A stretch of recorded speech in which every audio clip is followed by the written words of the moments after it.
제자들에게 자기를 나타내신 일은 이러하니라. 시몬 베드로와 디두모라 하는 도마와 갈릴리 가나 사람 나다나엘과 세베대의 아들들과 또 다른 제자 둘이 함께 있더니 시몬 베드로가 나는 물고기 잡으러 가노라 하니 그들이 우리도 함께 가겠다 하고 나가서 배에 올랐으나 그날 밤에 아무것도 잡지 못하였더니 날이 새어갈 때에 예수께서 바닷가에 서셨으나 제자들이 예수이신 줄 알지 못하는지라. 예수께서 이르시되 얘들아 너희에게 고기가 있느냐 대답하되 없나이다. 이르시되 그물을 배 오른편에 던지라. 그리하면 잡으리라 하시니 이에 던졌더니 물고기가 많아 그물을 들 수 없더라. 아멘. 자, 이게 부활하신 예수님께서 이제 세 번째 제자들에게 나타나셨다고 되어 있는데요. 디베리아 호수는 원래 예수님이 선교 활동을 주로 하시던 곳이고 제자들도 거기서 많이 부르셨습니다. 세베대의 아들 요한, 야고보, 베드로 다 거기서 어부였습니다. 근데 그들이 사람 낚는 어부로 되게 하겠다는 예수 말씀에 다 떨쳐서 일어나 이제 한 3년간 예수님을 다녔습니다. 근데 그가 돌아가신 뒤에 이제 부활하신 후에도 한두 번 뵙고서도 그들은 그 희망을 가질 수 없었던지 자기 고향 땅으로 돌아가서 생업에 다시 종사하려고 그렇게 했습니다. 아마 한두 번 부활하신 주님이 나타나도 확신이 서지 않았던 것 같습니다. 살아계실 때 분명히 다시 산다고 말씀하셨음에도 불구하고 그들에게는 아직은 그게 명확하지 않았던 것 같습니다. 그건 이유는 유대인들에게는 죽은 사람은 다 서울에서 잔다고 생각했기 때문에 뭐 잠시 올라왔다가 또 가시겠지 이런 생각을 했지 않았을까 싶습니다. 자, 그런데 이제 그런 모든 의혹을 한꺼번에 다 쓸어내는 일이 바로 이 디베리아 바닷가에서 일어났습니다. 이제 그들은 절망해서 이제 다른 지금 제자 하나 가룟 유다는 죽고 이제 11명이 남았는데 여기 7명이 나타났으니까 이제 4명은 또 어디가 뭐 하는지도 모르는 그런 상황이 됐습니다. 근데 베드로가 이제 그 제자 중에 우두머리니까 이제 나는 물고기 잡으러 가야 되겠다 했더니 이제 다른 사람들이 다 형 어디가 이렇게 됐겠죠. 그럼 물고기 잡으러 간다 하니까 그럼 우리도 가겠습니다. 그래서 다 이제 고기를 잡는데 이 옛날에 다 한가락 하던 어부들이었지만 밤새도록 허탕을 쳤습니다. 네, 새벽에 예수께서 이제 해안에 서셨는데 못 알아보는 거죠. 네, 말씀하시기를 고기 잡았냐 했더니 못 잡았습니다. 했더니 그물을 거의 들이지 말고 오른쪽으로 펼쳐봐라 했습니다. 그랬더니 어마무지한 물고기가 잡히는 바람에 이제 감히 들 수도 없었다라는 거죠. 그 이후에는 이제 제자가 사랑하시는 제자라고 되어 있으니까 이게 요한복음을 쓴 요한입니다. 알아봤습니다. 그리고 이제 주님이시다 하니까 베드로가 이제 겉옷을 벗은 채로 물에 뛰어들어가지고 쫓아 나왔습니다. 그리고 이제 그물을 다 끌고 들어와서 이제 그 물고기를 골라내요. 그리고 예수께서 이제 미리 숯불 피워놓고 또 다른 물고기를 아마 굽고 계셨던가 봐요. 그래서 이제 잡아온 물고기하고 해서 이제 아침 식사를 하게 됩니다. 이때 이제 153마리가 이제 그 숫자가 딱 나와 있는데 이게 무슨 의미인지 잘 모르겠어요. 일일이 다 셌다는 의미겠죠. 하도 많아서 기뻐가지고 막. 자, 그런데 모습이 하도 달라가지고 예수님이심이 분명한데 조금 의혹은 남아있죠. 그래서 그럼에도 불구하고 당신이 누구냐 감히 묻는 자가 없더라 이렇게 돼 있습니다. 그러니까 부활하신 예수님은 살아생전 모습하고 좀 이제 분위기가 완전히 다르셨던가 봐요. 그 다음에 이제 떡을 가지고 또 생선을 가지고 이제 만찬을 베푸셨는데 이게 이제 그 유명한 이 바위돌이를 주님의 식탁이라고 합니다. 라틴어로 이제 멘사 크리스티라고 하는데요. 지금 그 위에 교회가 세워져 있습니다. 잠깐만 해요. 우리 교회만 합니다. 여기에 바위가 우리 한 반 정도 여기 있고, 거기에 이제 이 8명이 옹기종기 앉아가지고 식사를 하면서 놀라운 얘기를 하시는 거죠. 베드로에게 네가 나를 사랑하느냐 3번이나 물으셨습니다. 뭐 처음에는 예 그러다가 그 다음에는 뭐 제가 주님을 사랑하는 줄 주님이 아십니다 이렇게 대답하고는 예수께서 일일이 그때마다 내 양을 치라 이렇게 하셨습니다. 할 일을 명확하게 주신 거죠. 내 양을 치라. 그럼 내 양이 누굽니까? 당신의 양이 누굽니까? 이렇게 묻지 못합니다. 이미 그들은 그물 오른쪽에, 배 오른쪽에 그물을 내려가지고 물고기를 잡은 만큼 예수께서 모든 걸 다 아신다고 이제 믿게 된 거죠. 그러니까 내 양을 치라 하면 그 양이 있는 곳으로 이들을 보낼 것이다. 이거 능히 짐작할 수 있는 일이죠. 그런데 그 양을 칠 때 베드로는 이제 고난을 당할 것이다. 내가 그랬던 것처럼 너도 이제 원치 않는 곳으로 사람들이 끌고 간다. 이렇게 했습니다. 베드로는 순순히 그에 응해요. 예, 그렇게 하겠습니다. 이제 속으로 이제 확실하게 이제 응답을 한 거죠. 그런데 제일 걱정되는 게 막내입니다. 뭐 여러분도 형제가 되게 많을 때 이제 마지가 이제 제일 그 집안에 무슨 이제 우환이 닥치고 뭐 집이 풍비박산 날 것 같다 할 때 제일 걱정되는 게 누구겠습니까? 맹막내 알겠어요? 이제 베드로는 그 맹막내 예수께서 평상시에 그렇게 사랑하셨던 제자를 쓱 돌아보면서 쟤는 어떻게 되겠습니까? 했더니 자는 죽을 일이 없다. 이렇게 한마디로 이렇게 말씀하셔서 제자들을 다 안심시키십니다. 자, 여기서 물고기를 잡을 때 배 오른쪽으로 그분을 내려라는 그 사건은 이제 그들이 양을 치러 나갈 때 누구를 만나며 어떤 일을 해야 할 것인지 걱정하지 말라는 말입니다. 내가 다 너희 할 일을 알고 있다. 내가 너희들이 해야 할 일, 내 아버지께서 주신 사명 다 수행하도록 내가 너희를 이끌어 갈 것이고, 그 다음에 반드시 그 일을 또한 이루리라 하는 이 징표를 이 그물 가지고 고기 잡는 것으로 확실하게 보여주신 것이었습니다. 그러므로 제자들은 믿고 따르기만 하면 됩니다. 베드로는 이제 여기서 죽음을 각오를 해요.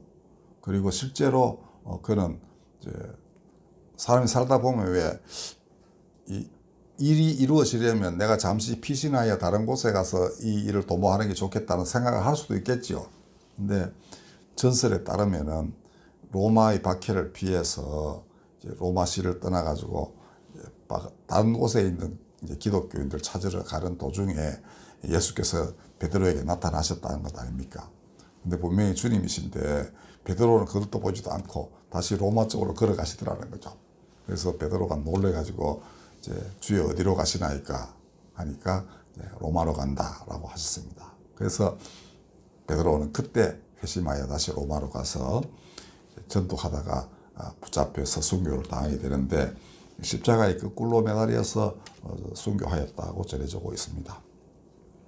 그때 주여 어디로 가시나이까라는 말이 바로 쿠바디스 도미니라는 겁니다. 옛날에 나이 드신 분들은 쿠바디스라는 영화 보셨을지 모르겠는데 그렇게 해서 나온 말이에요. 근데 제가 다른 전성이 기록된 책을 보니까 베드로가 이 앉아있지도 못하는 그 감옥에 갇혔다고 합니다. 그러니까 수백 년간 이제 거기 들어간 사람 한 번도 살아서 나올 수가 없는 그 감옥에 갇혀서 기둥에 묶여가지고 서서 있어야 됩니다. 온갖 오물이 쌓여 있고 음식은 이렇게 경사진을 통하여 간수들이 내보내는데 제 기억에 40몇 명의 간수 전부가 베드로로 인하여 기독교인이 되었다고 그렇게 전해져 오고 있답니다. 그리고 베드로의 시신이 이제 지금 베드로 성당 밑에 안치되어 있는데 그 간수들의 시신도 거기 같이 있다고 제가 그렇게 봤어요. 제 기억이 정확하다면 그렇습니다. 그러니까 그 베드로의 믿음을 보고서 이제 정말 그 평생 피에 쩔어 살았던 이제 병사들이 그렇게 이제 사람 살리는 또 다른 사람 낳는 업으로 자꾸 바뀌어 갔던 것입니다. 그러니까 사람 죽이는 사람들이 사람 살리는 사람으로, 그냥 생업에 종사하던 사람들이 사람 나오는 어부가 되는 이런 놀라운 역사가 초기교회에 있었던 것이죠. 예수께서 니는 그냥 고기나 잡아라 이렇게 하시지 않는 겁니다. 그냥 뭐 저기 가서 장사나 하고 살아라, 그렇지 않고 너희 할 일은 따로 있다. 하나님 나라의 일이 있다. 그거 해라. 물론 생업을 버리지 않았을 겁니다. 분명히. 그러나 그들은 그 가운데에서도 그걸 통하여 오히려 하나님이 원래 궁극적으로 원하시는 일을 하도록 자신들의 모든 받은 달란트를 활용하였던 것입니다. 뭐 베드로뿐 아니라 바울도 똑같았습니다. 그는 많은 것들을 배설물로 여긴다 했지만 실은 하나님이 그를 길렀던 그 모든 지식들을 다 활용하여 그 교회를 일으키도록 그렇게 했습니다. 그리고 어떤 때는 로마 시민이라는 자격을 가지고 로마로 가요. 그러니까 저 딴 곳에서 잡혔는데 부당한 재판이라고 항소할 수 있는 권한이 로마 시민에게 있어요.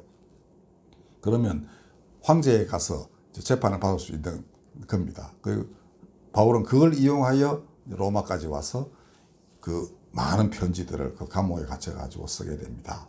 자, 이런 것이 그들의 지혜로움과 동시에 믿음이었습니다. 하나님이 내가 가진 모든 것들을 반드시 쓰실 것이다. 하나도 남김없이 내가 갖고 있는 나에게 주신 모든 달란트를 다 쓰신다.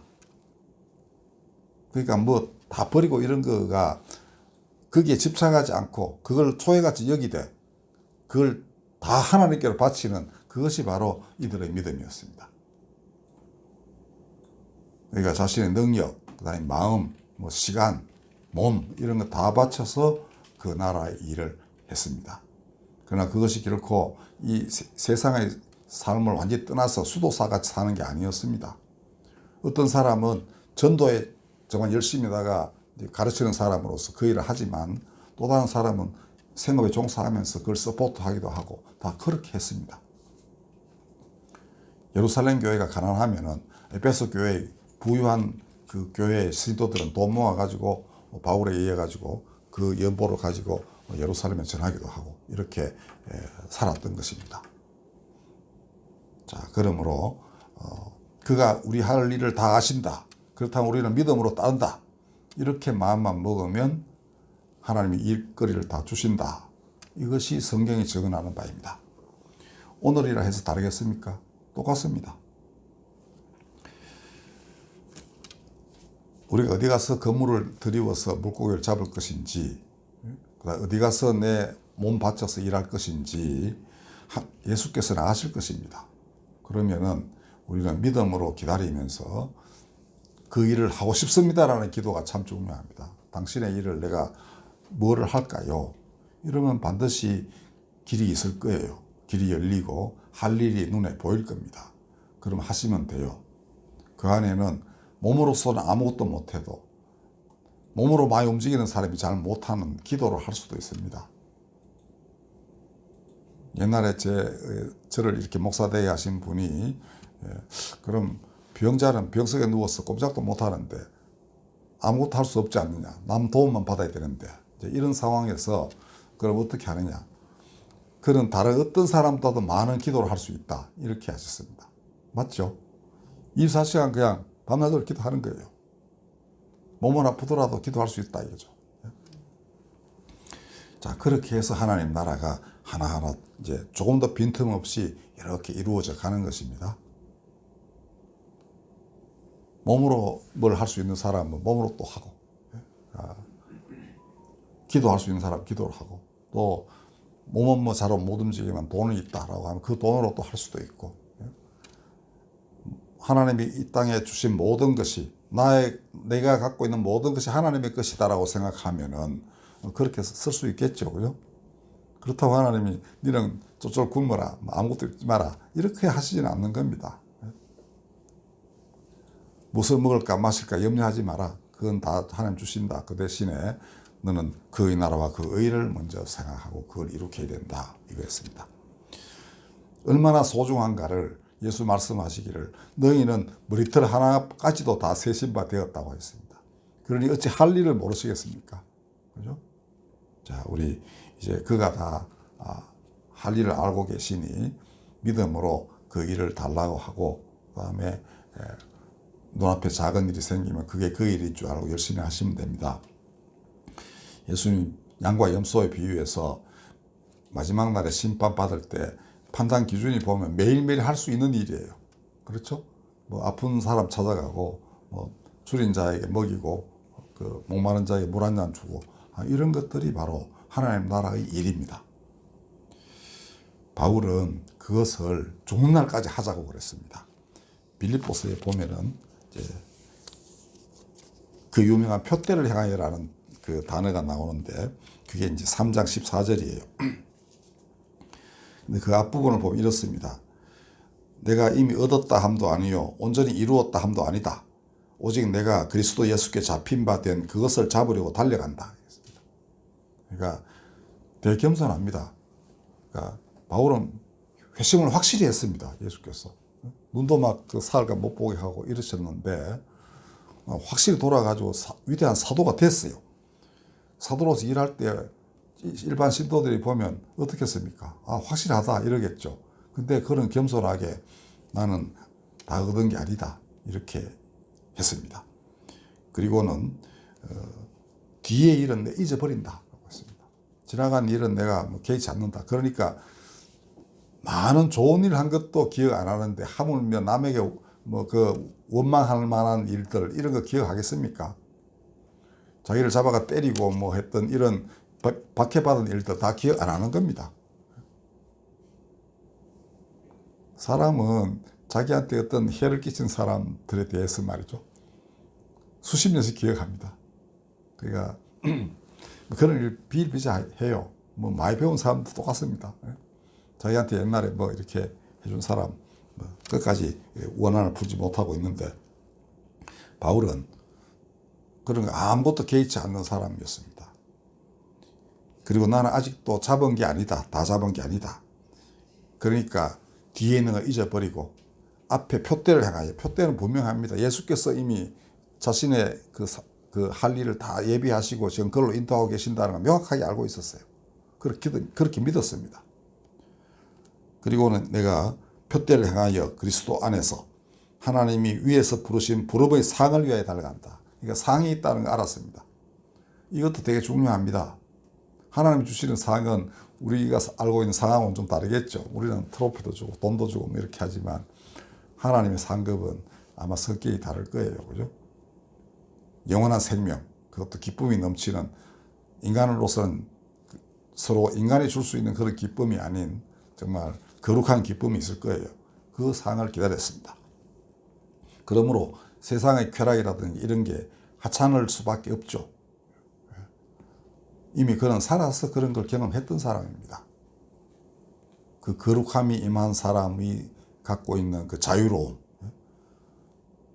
그런 대공고한 사람이라고 스스로 고백하면서도 이 모든 것에서부터 그리스도의 생명의 말씀이 나를 자유롭게 했다라고 했습니다. 말씀 안에서 그는 모든 것에 구애되지 않는 자유로운 사람이 됐던 것이죠. 그 기쁨, 그거는 하늘이 주시는 기쁨인데 꼭 죽어서 하늘나라에 가서만 얻는 게 아니었던 겁니다. 이 땅에서 이미 늘 경험했던 거예요. 그럼에도 불구하고 그는 자기가 치는 양들이 모두 다 그 기쁨에 동참하기를 바라면서 끝까지 죽는 날까지 매일매일 나는 그 길을 간다고 했던 겁니다. 그리고 그러다 보면 혹시 너희들 가운데 이제 다른 생각을 하게 돼서 이제 좀 길이 어긋나는구나라고 느낄 때에도 무엇이 바르고 무엇이 그런지를 하나님이 분명히 너에게 가르쳐 줄 것이다 이렇게도 했습니다. 그러니까 이런 사람을 누가 다 하겠어요. 그죠? 모든 세상 돌아가는 이치를 자기 판단이 아니고 하나님이 주시는 판단으로 그걸 분별할 수 있으니, 그죠? 바로 이런 사람들을 통하여 진짜 하나님 나라가 이루어지는 것 아니겠습니까? 교회에서도 뭐 하나님 말씀에 대해 해석이 많이 달라가지고 서로 간에 뭐 반복도 하고 그렇습니다. 그러나 그때 하나님께서 너에게 무엇이 바른 길인지를 명확하게 가르쳐 주신다. 표현은 이렇습니다. 어떤 일에 너희가 달리 생각하면 하나님이 이것도 너희에게 나타내시리라. 이렇게 했습니다. 자, 그러니까 정말 아버지의 뜻이 무엇입니까? 내가 할 일이 무엇입니까? 나는 어떤 생각을 하고 이 일을 해야 됩니까? 라고 진실로 간구하는 사람에게는 하나님이 분명히 나타내신다고 했습니다. 교회는 이런 전통 위에 굳게 서 있는 것입니다. 자기 고집대로 이렇게 하다 보면은 반복이 일어나기도 하고 그러죠. 그 이해관계도 있고 이렇습니다. 초대교회도 그랬었어요. 예루살렘에 있는 여성 신도하고 저 바깥에서 외지에서 온 여성 신도들 간에 이 먹고 사는 문제 때문에 뭐 분란도 있고 이런 일이 있었습니다. 그래서 교회는 그때 7집사 세워가지고 이렇게 그런 걸 공평하게 잘 처리하기도 하고 그랬었어요. 자, 그런 것들이 바로 하나님이 나타내시는 그러한 사람살이입니다. 결론은 분명합니다. 바울에 따라서 매일매일 깨어 기도하면서 닥치는 일을 성실하게 하면 되는 것입니다. 그러니까 먼 미래를 어떻게 우리가 알겠습니까? 그러나 그 먼 미래를 위하여 하나님은 오늘 해야 할 일을 명확하게 아시고 일을 주실 것입니다. 그렇죠? 우리는 미래 다 모릅니다. 다 가르쳐 주지도 않아요. 왜 안 가르쳐 주시냐? 중간에 하도 험한 꼴을 많이 당하게 되면 안 갈 수도 있잖아요. 그 앞으로 10년이 엄청나게 힘들 것이다 하면 딴 편한 길이 있으면 그걸로 갈 수도 있겠죠.